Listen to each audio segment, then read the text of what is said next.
Bueno, hermanos, voy a comenzar con una pregunta que tiene que ver con el tema de las consagraciones dentro de la iglesia. ¿Es bíblico consagrar cosas dentro de la iglesia? Como algunos de ustedes deben saber, hay muchas iglesias en las cuales están acostumbrados a consagrar cosas, ¿sí? Entonces una persona construye su casa, le llama al pastor para que lo bendiga o le ore y la consagre al Señor. A veces se da eso en la iglesia con los hijos, por ejemplo, con los niños. Una familia tiene un nuevo niño, un nuevo bebé, y lo traen al frente a la iglesia para consagrarlo, ¿sí? Las personas se compran un auto, buscan que el pastor se las consagre. Hermanos, creo que este tema es muy importante. Ahora voy a tener cuidado porque una vez más, como en algunas de las respuestas que he dado últimamente, hermanos, por si acaso, no todas las iglesias que quizás tienen esas ceremonias de consagración, hermanos, escuchen bien, no todas esas iglesias son apóstatas o son falsas iglesias, ¿sí? Simplemente ellos siguen ese tipo de ceremonias. En nuestra iglesia, hermanos, no lo hacemos. Y ahora quiero explicarles por qué es que no hacemos esto.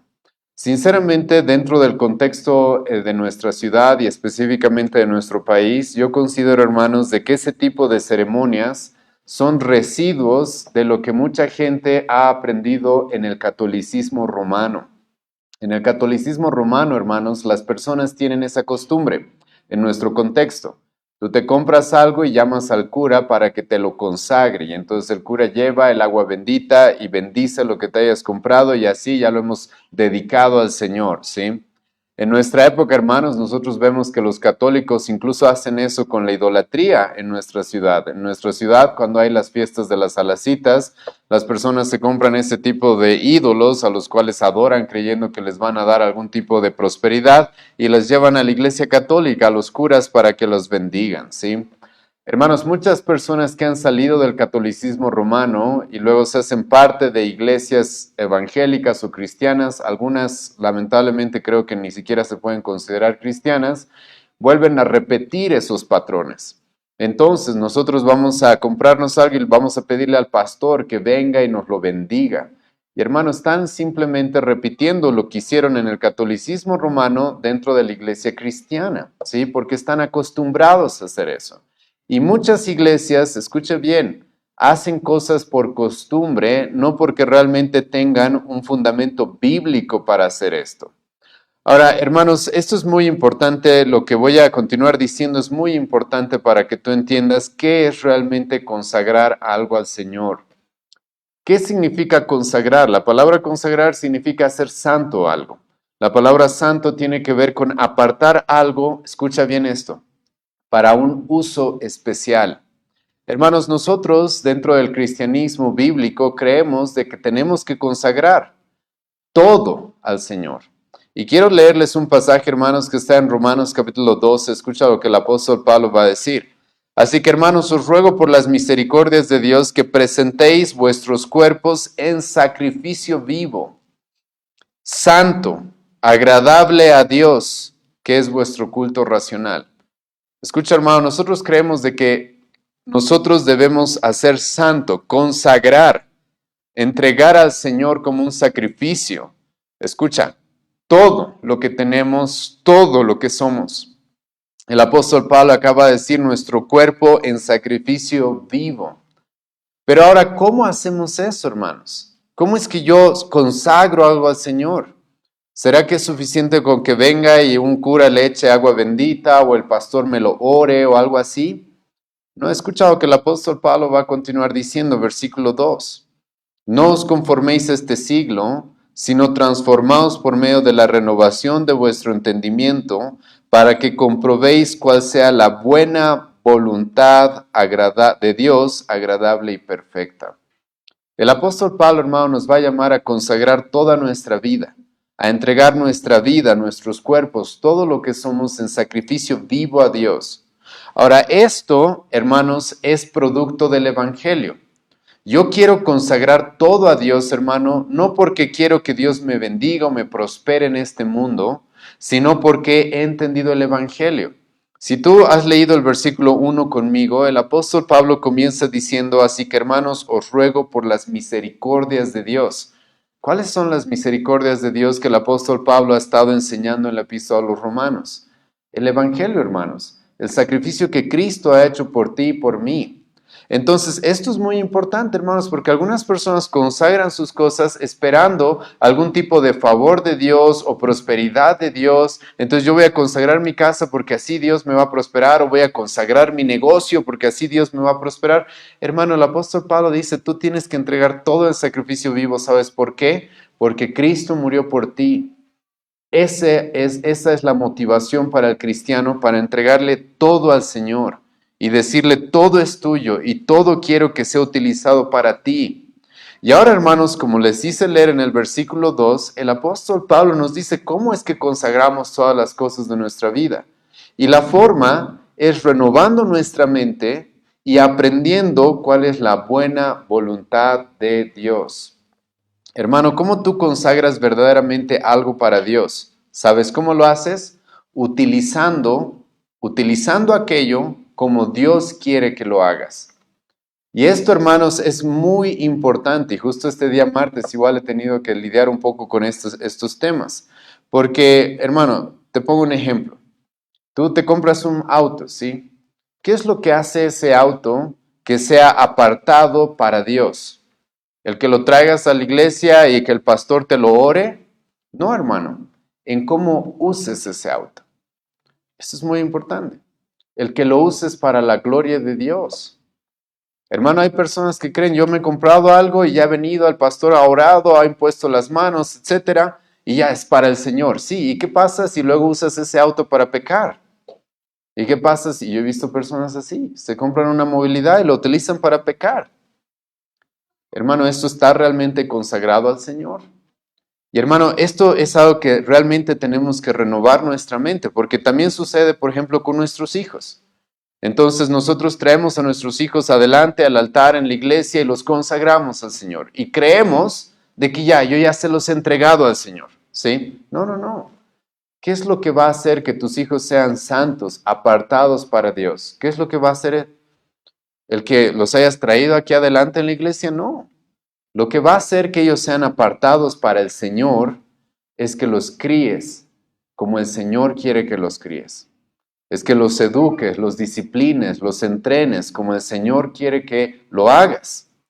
Eso es lo que hace que tus hijos sean consagrados, sean apartados para el Señor. Hermano, y esto lo puedes aplicar a todas las áreas de la vida. Y en el Antiguo Testamento tenemos unos ejemplos de esto, por ejemplo, en el tabernáculo como en el templo, sabemos de que se van a hablar de utensilios que eran consagrados o santos para el Señor. Pero hermanos, esos utensilios no eran santos o consagrados para el Señor solamente porque se les echaba agua o se oraba sobre esos utensilios o porque eran de oro, no, sino era por cómo se los usaba, porque tenían un uso especial.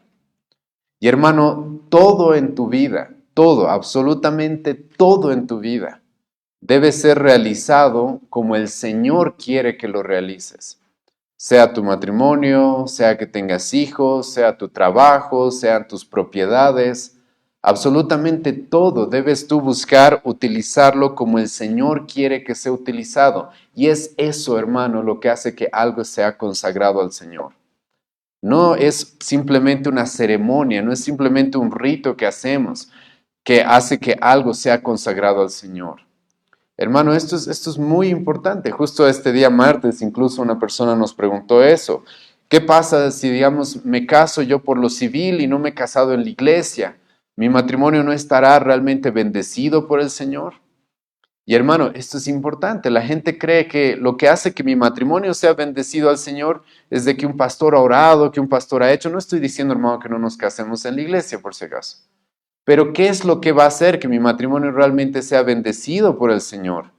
¿Qué es lo que va a hacer que mi matrimonio sea consagrado para el Señor? El que yo esté siguiendo lo que el Señor quiere dentro del matrimonio. El que el marido ame a su esposa como Cristo ama a la iglesia, el que la esposa se sujeta a su esposo como la iglesia se sujeta a Cristo. Es eso lo que hace que un matrimonio sea santo para el Señor. no específicamente un momento de oración o que le hayamos puesto las manos o cosas así. Y hermano, esto es muy importante porque una vez más, lo que hace que tú consagres algo al Señor es el uso que le das. Y lo que hace que sea algo santo para el Señor es de que lo que tenemos lo usamos para su gloria, de la forma en la que Él quiere. Una vez más, renueven su mente y conozcan la buena voluntad de Dios en todo aspecto. Y es eso, hermano, lo que va a hacer de que tú hayas consagrado o hayas entregado algo para un uso santo para nuestro Dios. Y todo esto, como ya les he mencionado y voy a volver a repetirlo, es motivado por el Evangelio. Es motivado porque Cristo, hermano, ha muerto por mí y entonces yo quiero entregarle todo. Si tengo un auto, si tengo una casa, si tengo mi familia, si tengo hijos, quiero que todo sea para su gloria. Voy a pasar, hermanos, a la siguiente pregunta. Esta es una pregunta un poco más técnica. Dice, ¿cuál es la diferencia entre bautistas y calvinistas entre bautistas calvinistas y bautistas reformados? Hermanos, sé que para muchos de ustedes este tipo de términos quizás son desconocidos, ¿sí? Porque lamentablemente en nuestra época las personas creen que la iglesia comenzó en este siglo, con la iglesia en la que yo estaba, ahí comenzó el cristianismo. Hermano, el cristianismo tiene 2000 años de historia, 2000 años de historia. Y hay, como hemos visto hace poco en la conferencia de la Reforma que hemos tenido, hay diferentes ramas teológicas que han surgido a través de los siglos. Y aquí el hermano o la hermana que hace esta pregunta nos está preguntando las diferencias que hay entre bautistas calvinistas y bautistas reformados. Hermano, estos conceptos pueden ser fácilmente confundidos. Ahora déjenme presentarles qué es lo que significa primero el término bautista. Ahora, hermanos, escucha bien, ¿sí? No todos los que se llaman bautistas son iguales. Nuestra iglesia es bautista, por ejemplo. Pero no todos, hermanos, no todo lugar donde tú veas una iglesia que se llama bautista significa que es igual a la nuestra. Voy a hablar de las diferencias que hay en un momento, ¿sí? Pero el término bautista, hermanos, ha sido utilizado por iglesias las cuales creen en la membresía de creyentes. Escucha bien esto. La membresía de creyentes, de cristianos regenerados. Eso tiene que ver con el término bautista. A diferencia de los bautistas, por ejemplo, los católicos bautizan a los niños o no. Y los bautizan a los niños y consideran de que esos niños ya son parte de su iglesia. Los presbiterianos, hermano, por si acaso, los presbiterianos no tienen el mismo bautismo de la Iglesia Católica Romana, pero los presbiterianos creen que los niños también ya son parte de la iglesia, del pueblo, del pacto. Entonces ellos bautizan niños y los hacen parte de su iglesia. Nosotros como bautistas, hermanos, creemos en el bautismo de creyentes. Y esto es muy importante porque no solamente tiene que ver con el bautismo, sino tiene que ver con la membresía. Hermano, el bautismo en la Biblia representa el momento en el que una persona es reconocida públicamente como parte de la iglesia. Y nosotros, hermanos, creemos en el bautismo de creyentes. En otras palabras, creemos de que aquellos que son parte de la membresía de la iglesia son personas que han creído en el Señor Jesucristo y que han nacido de nuevo, que han dado frutos de esa fe, ¿sí? Y hermano, esto es lo que nos diferencia. Nosotros creemos en el bautismo o la membresía de creyentes. Los presbiterianos, entre otros, creen de que dentro de la iglesia puede haber personas que todavía no han creído y pueden ser parte de la iglesia. Como un niño, hermano, un bebé no puede creer, ¿verdad? Un bebé no puede ejercer la fe. Pero los presbiterianos, y por si acaso los presbiterianos no son una falsa iglesia como la católica romana, pero ellos creen que los niños, los bebés ya deben ser considerados como parte del pueblo del pacto. Nosotros no, hermanos. Ahora, ¿por qué no? Déjenme explicarles un poco, voy a intentar resumirlo. Y es porque en el nuevo pacto, si tú lees Ezequiel capítulo 36, Dios dice esto. Aquellos que van a ser parte del nuevo pacto son personas las cuales van a ser limpias de sus pecados, son personas las cuales van a ser limpias de su idolatría, de sus ídolos, son personas en las cuales yo voy a poner de mi espíritu y van a andar conforme a mi voluntad. Si tú lees Ezequiel capítulo 36, versículo 24 al 27, vas a encontrar eso. Y eso, hermano, es el nuevo pacto. Si tú lees ese pasaje en su contexto, Dios está hablando del nuevo pacto. Entonces, en el nuevo pacto, Dios nos dice, no va a ser como en el Antiguo Testamento, donde tú eras parte del pueblo por circuncidarte.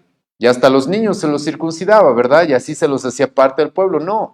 Dios dice ahora en el nuevo pacto, esta obra va a suceder en cada una de las personas que son parte de este pacto. Y hermanos, es por eso que nosotros consideramos que solo los creyentes deben ser bautizados y recibidos como miembros de la iglesia local.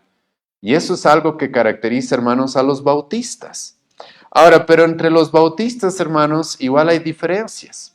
Hay lo que se conoce como bautistas generales y bautistas particulares. No voy a tomarme mucho tiempo en esto, hermanos, simplemente les voy a resumir de esta manera. Los bautistas generales son arminianos, ¿sí? Son personas que no creen que la salvación sea 100% una obra de Dios. Si no son personas, son iglesias las cuales creen que la salvación es una obra de Dios y del hombre, ¿sí? Entonces son lo que se conoce en teología histórica como arminianos, o incluso algunos han caído en una especie de semipelagianismo o pelagianismo incluso. Pero son personas, hermano, que no creen que la salvación es 100% una obra de Dios. Esas son esas iglesias. Los bautistas particulares, esos somos nosotros, creemos de que la salvación es 100% una obra de Dios.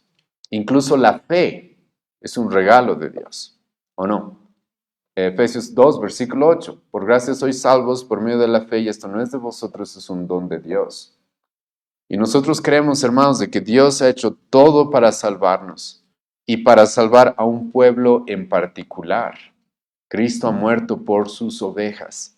Entonces, eso es lo que nosotros somos. Y en ese sentido, hermanos, nosotros nos consideramos reformados. Porque cuando tú conoces más del movimiento reformado del 1500, 1600, vas a encontrar de que ellos afirmaron eso. Dios es el autor en completo de la salvación de su pueblo. Él es el autor completamente de la salvación de su pueblo. Y hermanos, en el concepto reformado hay varias cosas que son importantes, que nosotros como bautistas también reconocemos. Algunos de ustedes deben conocer, hace unas semanas se ha festejado, esta semana hemos recordado la Reforma Protestante, ¿sí? Hay 5 puntos, hay 5 solas de la Reforma Protestante que son claves, ¿sí? Solo Cristo, solo fe, solo gracia, sola escritura, ¿sí? Y solo para la gloria de Dios. Eso, hermanos, es algo que los reformadores consideraron como doctrinas fundamentales y nosotros también las consideramos. Hermanos, sola escritura, nuestra iglesia se llama sola escritura, ¿sí? Solo Cristo, la salvación solo por Cristo, la salvación es solo por gracia, la salvación es solo por fe, no por obras, no por méritos, no por ceremonias. Y la salvación tiene el propósito de ser para la gloria de Dios. Esos son, hermanos, doctrinas fundamentales.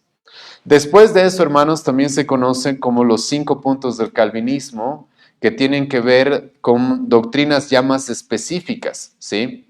Estos 5 puntos del calvinismo tienen que ver con la total depravación del hombre, por ejemplo. Ese es uno de los puntos centrales. El hombre, hermanos, ¿está enfermo o está muerto? La Biblia dice que está muerto en sus delitos y pecados.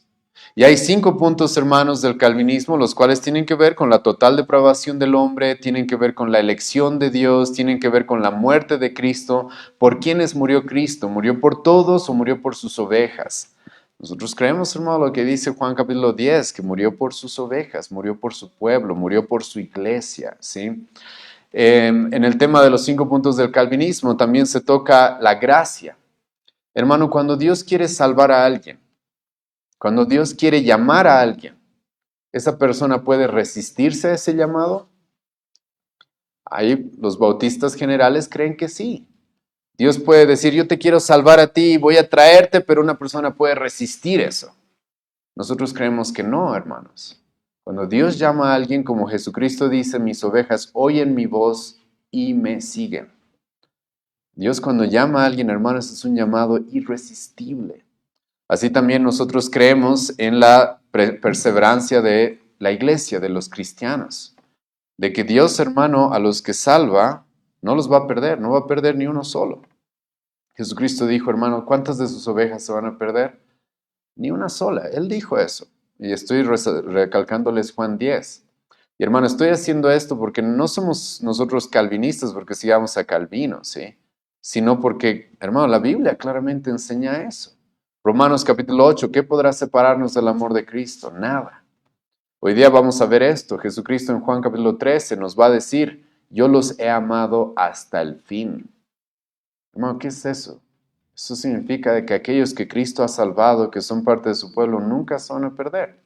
Entonces, en ese sentido, hermanos, nosotros somos bautistas porque creemos, hermanos, en la membresía de creyentes y somos también reformados porque sostenemos estas doctrinas. Las 5 solas de la Reforma, creemos en los 5 puntos del calvinismo, creemos que son bíblicos y eso nos hace reformados. Pero ahora aquí el hermano o la hermana nos hace esta pregunta. Bautistas calvinistas y bautistas reformados. Ahora, ahí hermanos es bien raro. ¿Por qué? Porque normalmente el término calvinista también tiene que ver, es casi sinónimo de ser reformado. ¿Sí? Es casi sinónimo de ser reformado. Pero hay ciertas distinciones, hermanos. ¿Cuáles son estas distinciones entre lo que podemos considerar bautistas calvinistas y bautistas reformados? Una de las distinciones, hermanos, voy a presentarles 2 que son claves, ¿sí? Una de ellas, y creo que esta es la de donde salen las diferencias, es la confesión de fe que nosotros tenemos. Por ejemplo, ¿cuántos de ustedes conocen a John MacArthur?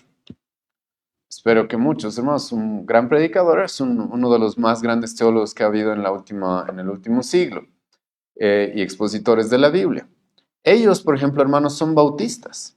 Ellos bautizan creyentes, pero no son específicamente bautistas reformados como nosotros. ¿Por qué? Porque no tienen la confesión de fe bautista de 1689.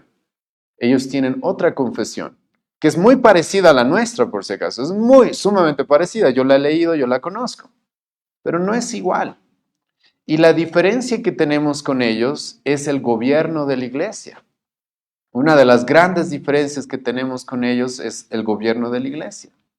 En la iglesia de John MacArthur, por ejemplo, la iglesia es gobernada por los ancianos, por los pastores, ¿sí? Y ellos son los que determinan, toman las decisiones y todo eso. Nosotros, hermanos, somos una iglesia congregacional. Algunos, los que ya son miembros de nuestra iglesia ya conocen más de esto. Hermano, para tomar decisiones que tengan que ver con la predicación, con la membresía, con la disciplina, con el liderazgo, hermano, eso es algo que se hace con toda la congregación, con todos los miembros. Y hermano, esto es importante, es por eso que nosotros, los miembros, son creyentes, ¿sí? Porque si vamos a tomar determinaciones de toda la iglesia, nosotros necesitamos que los miembros, todos los miembros sean creyentes. Y hermanos, nosotros para tomar esas determinaciones lo hacemos de manera congregacional. Los pastores, los bautistas reformados creemos, lo que hacemos es guiar a la iglesia para que la iglesia tome buenas decisiones. Pero los pastores, hermanos, no tomamos todas las decisiones.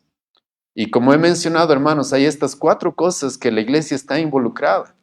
La enseñanza de la iglesia, ¿sí? La membresía de la iglesia, hermanos, para recibir nuevos miembros no es que el pastor Álvaro decide, él me cae bien, él no, él sí, él no. No, la iglesia, hermanos, la que determina eso. Para expulsar a alguien de la iglesia, eso es algo que se hace con la iglesia. Para ordenar a alguien al pastorado o al diaconado. Hermano, el pastor Álvaro no ordena a alguien y no dice, sabes, él me cae bien, él va a ser pastor. No, yo no puedo hacer eso, sino que es la iglesia la que determina eso.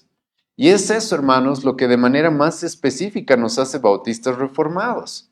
Creemos en la membresía de creyentes. Tenemos esta confesión de fe histórica, que es la de 1689, y tenemos un tipo de gobierno congregacional. Ustedes van a encontrar otras iglesias bautistas como las de MacArthur, como les he mencionado, que su liderazgo no es congregacional. Van a encontrar incluso otras iglesias bautistas calvinistas, o sea, que creen en la predestinación, en los 5 puntos que les he mencionado hace un momento, pero que su gobierno, hermano, es episcopal incluso. ¿Qué significa eso? Tienen un obispo o un líder al cual todos le hacen caso, ¿sí? Lamentablemente hay iglesias que son bautistas, pero que se consideran calvinistas porque creen en los 5 puntos del calvinismo, pero su gobierno, hermano, es episcopal. Tienen un obispo, por más de que no le llaman obispo, pero tienen a alguien que manda a todo el mundo, ¿sí? Y son iglesias, por ejemplo, que muchas veces utilizan el término madre. Nuestra iglesia es la iglesia madre. Cuando plantan otras iglesias, las otras iglesias están sometidas a nosotros, sujetas a nosotros y nosotros les mandamos y ellos nos tienen que obedecer, se tienen que sujetar. Nosotros, hermano, como una iglesia congregacional, no creemos eso. Cada iglesia local es independiente, tiene su propio liderazgo y puede determinar y puede solucionar sus problemas sin necesidad de la intervención autoritaria de otras iglesias.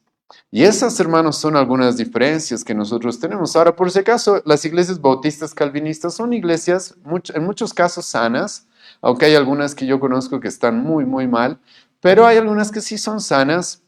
Creemos que son iglesias verdaderas, podemos tener comunión, deberíamos poder trabajar juntos, pero en el tema del gobierno, sobre todo de la iglesia, hermanos, es ahí donde vamos a tener una gran diferencia, una gran diferencia. Y es por el tema del gobierno congregacional, sobre todo, ¿sí? Así que eso, hermanos, la verdad solamente es como una introducción a lo que es eclesiología, pero espero les ayude un poco a diferenciar estos términos entre bautistas, calvinistas, bautistas reformados, bautistas generales, bautistas particulares, como hoy día también les he intentado aclarar un poco eso. La siguiente pregunta dice esto: ¿qué hacer frente al prójimo que tiene culpa frente al pecado, pero no arrepentimiento genuino? En esta pregunta, hermanos, tengo un problema con la palabra prójimo, ¿sí? Porque si esta persona está utilizando la palabra prójimo para referirse a un incrédulo, hay una forma de actuar. Si esta persona está utilizando la palabra prójimo para referirse a un hermano dentro de la iglesia, hay otra forma de actuar, ¿sí? Hay otro proceso que debemos seguir. En el caso, hermanos, de que nosotros vemos un incrédulo, ¿sí?, que comete un pecado y no se quiere arrepentir, hermano, el llamado que nosotros tenemos es a confrontar ese pecado todo el tiempo, a hacer sal y luz y derribar sus argumentos, ¿sí?, mostrarle su maldad, buscando que se arrepienta. Eso es lo que tenemos que hacer, predicarle a Cristo, mostrarle el Evangelio y confrontar, hermanos, como el apóstol Pablo dice en Romanos capítulo 3, versículo 9, acusarlo de que es pecador y de que debe arrepentirse. Entonces, en el caso de que la palabra prójimo en esta pregunta está usada para un incrédulo, un vecino que tenemos ahí que está pecando y que siente cierta culpa pero no se arrepiente, bueno, debemos seguir confrontando ese pecado. En el caso, hermano, de que vemos a un hermano dentro de la iglesia que comete un pecado, que siente culpa, pero no se quiere arrepentir, ahí, hermanos, nosotros tenemos otro proceso que seguir, ¿sí? Que es parecido al otro, como he mencionado, confrontar el pecado, tiene esa similitud, pero hay un proceso eclesiástico que hay que seguir, hermanos. Y para explicarles esto, primero, pero déjenme, hermanos, por favor, explicarles qué significa la palabra arrepentimiento. Porque lamentablemente hay mucha gente que tiene una confusión muy grande con respecto al arrepentimiento. Arrepentimiento, hermano, como otros lo han mencionado, no es simplemente cuando una persona llora, cuando una persona siente dolor por su pecado. Arrepentimiento, hermano, es cuando una persona cambia. La palabra arrepentimiento normalmente en el Nuevo Testamento es la palabra metanoia, que significa un cambio de mente, un cambio de mente. Entonces yo estaba yendo por este camino, ahora quiero ir completamente por el camino opuesto al que estaba yendo.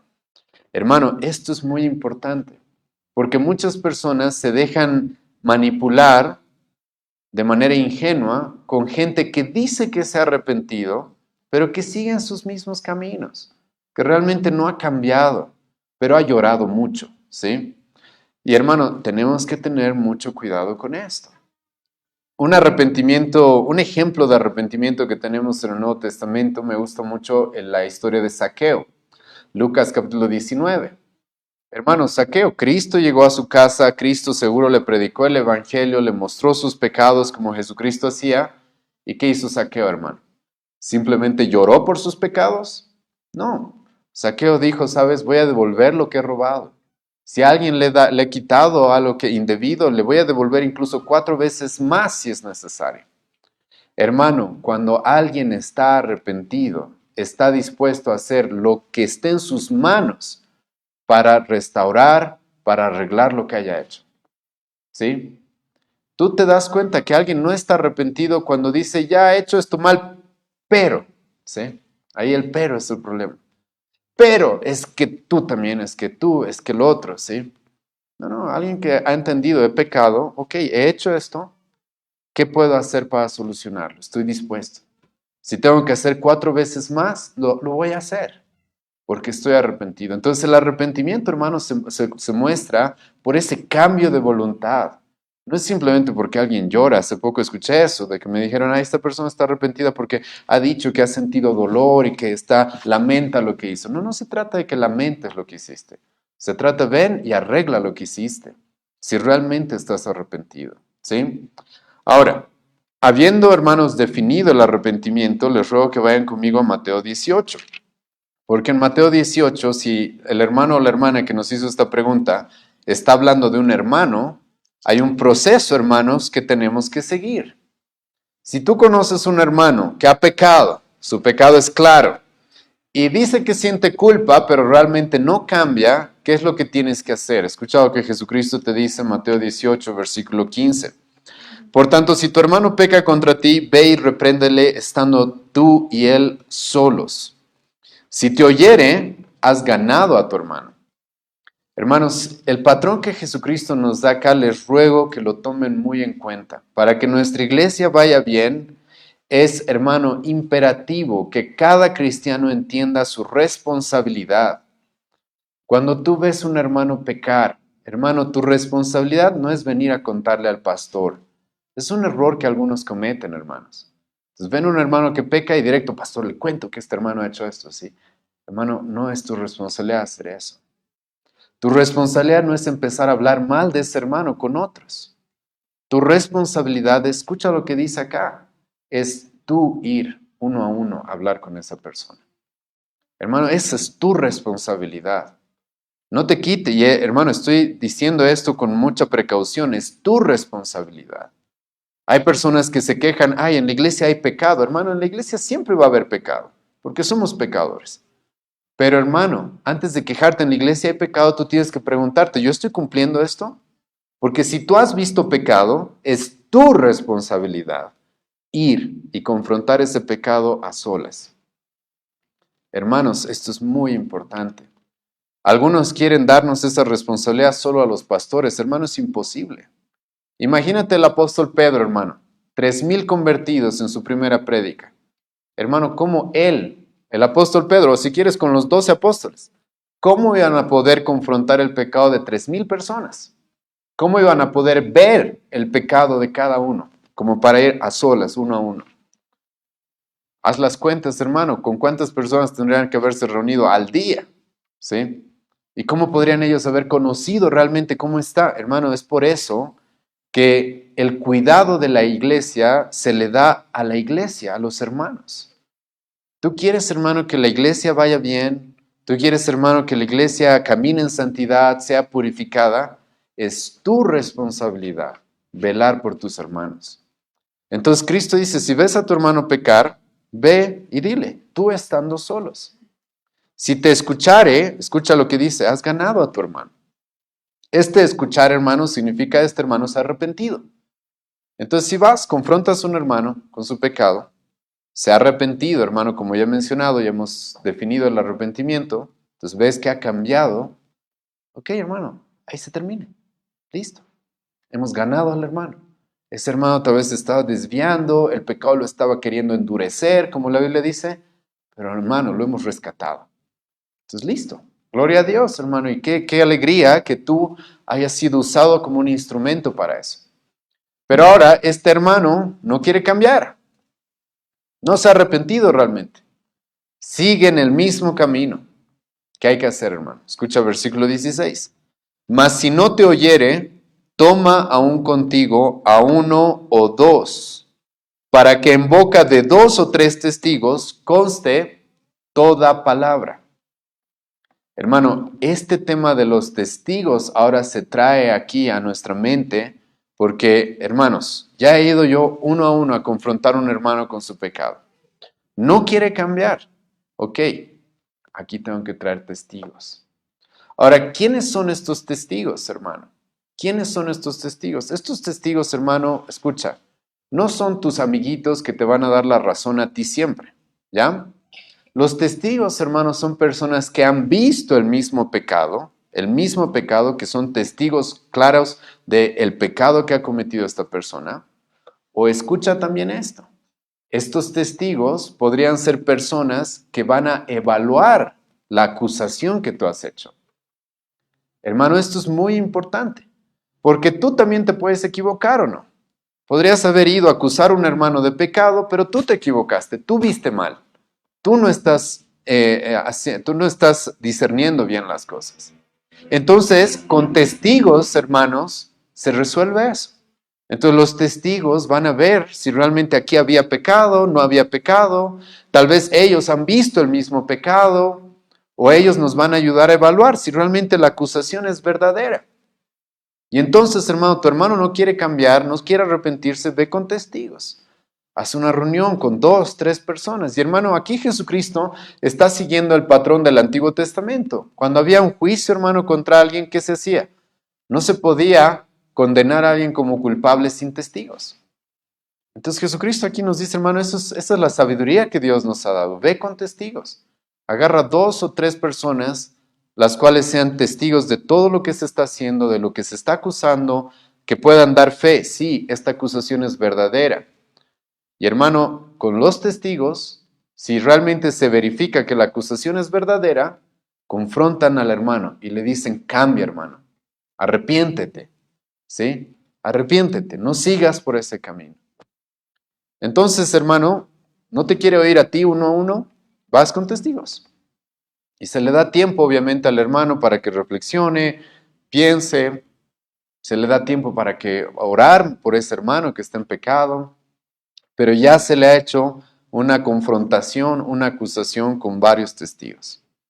Ahora no quiere cambiar todavía, hermano. ¿Qué hacemos? Escucha el versículo 17. Si no los oyere a ellos, escucha esta parte, dilo a la iglesia. Ese es el tercer paso, hermano. Tenemos un hermano que está en pecado, no se ha arrepentido, no quiere cambiar. Vamos uno a uno primero. No pasa nada, vamos con testigos. Los testigos más le han dicho, cambia, arrepiéntete, realmente estás en pecado. Se le ha dado un tiempo, no quiere cambiar. Hermano, es ahí donde se le dice a la iglesia. Y eso en nuestra iglesia, hermanos, es lo que muchas veces hacemos en la asamblea de miembros. Porque nosotros consideramos, hermano, que los miembros oficiales de nuestra iglesia son los que podemos tomar en cuenta como parte de nuestra iglesia local. Entonces hacemos una asamblea, ahí sí, hermano, ya recurres al pastor, obviamente, ¿no? Y le dices, pastor, mire, hemos seguido este proceso con este hermano, no ha cambiado. Entonces, ahora es momento de reunir a la iglesia y decir a la iglesia. Ahora, ¿para qué se le dice a la iglesia, hermanos? Se le dice para que la iglesia ahora busque a ese hermano. Entonces, hermano, escucha, Dios quiere rescatar a esa persona que se está endureciendo con el pecado. Y muchas veces Dios hace eso a través de que haya una confrontación uno a uno. A veces Dios utiliza varios para traerlo. Y a veces Dios, hermano, quiere usar a toda la iglesia. Y entonces se le avisa a la iglesia, hermanos, este hermano ha pecado, no se ha visto pruebas de su arrepentimiento, ya se ha ido uno a uno, ya se ha ido con testigos. Y hermanos, esta es la situación. Busquen a ese hermano y llámenlo al arrepentimiento. Y ahí, hermanos, la responsabilidad es de toda la iglesia ahora. Llamarlo, escribirle, cuando lo vean entrar en la iglesia, decirle, hermano, sabemos tu pecado, no es que te odiamos, no es que no te queremos, no es que estamos murmurando, pero ya nos han dicho, como la Biblia dice, y hermano, cambia. Ahora imagínate, hermano, tenemos un hermano que va a tener 50 personas buscándolo para arrepiéntete, arrepiéntete, o 100 personas, o las personas que haya de miembros en la iglesia. Y hermano, esto es lo que Dios dice, dilo a la iglesia. La iglesia se tiene que enterar de esta situación. La iglesia se tiene que enterar y la iglesia tiene que intervenir. Hermano, escucha, la iglesia, no solamente los pastores, la iglesia en su conjunto. Ahora, escucha lo que dice el versículo 17. Si no los oyeres a ellos, dilo a la iglesia, y si no oyere a la iglesia, o sea, los hermanos de la iglesia que han ido, ya lo han buscado, lo han confrontado, escuchan, no oyere a la iglesia, tenle por gentil y publicano. Es ahí, hermanos, donde después de haber seguido estos 3 pasos, no hay cambio, no hay arrepentimiento. Bueno, hay que seguir el siguiente paso. El siguiente paso es lo que se conoce como la excomunión. Hay que expulsar a tal persona de la iglesia, hermano. ¿Por qué? Jesucristo nos dice acá, deben tomarlo como un gentil o un publicano. Esa persona, hermano, que ha estado en pecado y que no quiere cambiar cuando uno ya le ha ido a confrontar. No quiere cambiar cuando ya se lo ha confrontado con testigos. No quiere cambiar cuando ya toda la iglesia lo ha confrontado con esto. Hermano, esa persona, escucha, no es cristiana. No es creyente. Jesucristo dice acá, hay que tomarlo como un publicano o como un gentil. La palabra gentil, hermano, tiene que ver con alguien que no es parte del pueblo. La palabra publicano tiene que ver con alguien que ha traicionado a un pueblo. Esta persona, hermano, no es cristiana. No es cristiana. Y entonces, como ustedes ya han visto en nuestra iglesia, ha pasado y va a volver a pasar probablemente este año, un domingo se dice, hermanos, tal persona se ha seguido este proceso, junto con la iglesia, lo expulsamos. No es cristiano, no es creyente. Porque un creyente, como dice el apóstol Juan, 1 Juan capítulo 3, versículo 8 al 10, no va a permanecer en pecado, no va a practicar el pecado como algo habitual, sin arrepentimiento. Eso no va a pasar. Entonces, hermanos, si aquí la pregunta tiene que ver con un hermano que ha pecado y que tiene culpa, pero no quiere cambiar, es este el proceso. Es este el proceso que hay que seguir.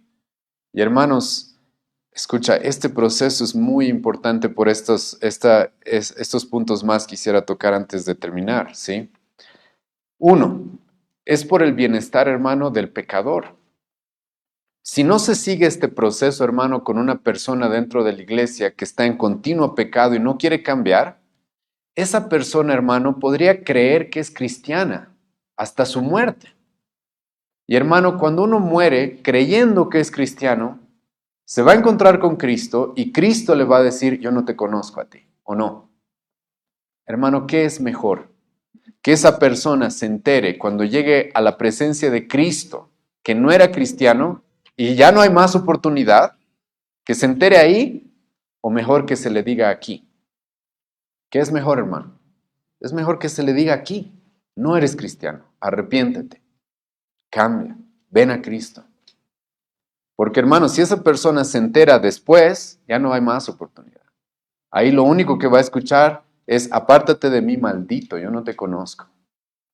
Eso es lo que Cristo le va a decir, hermano, a los falsos cristianos, a las cabras que estaban ahí entre las ovejas.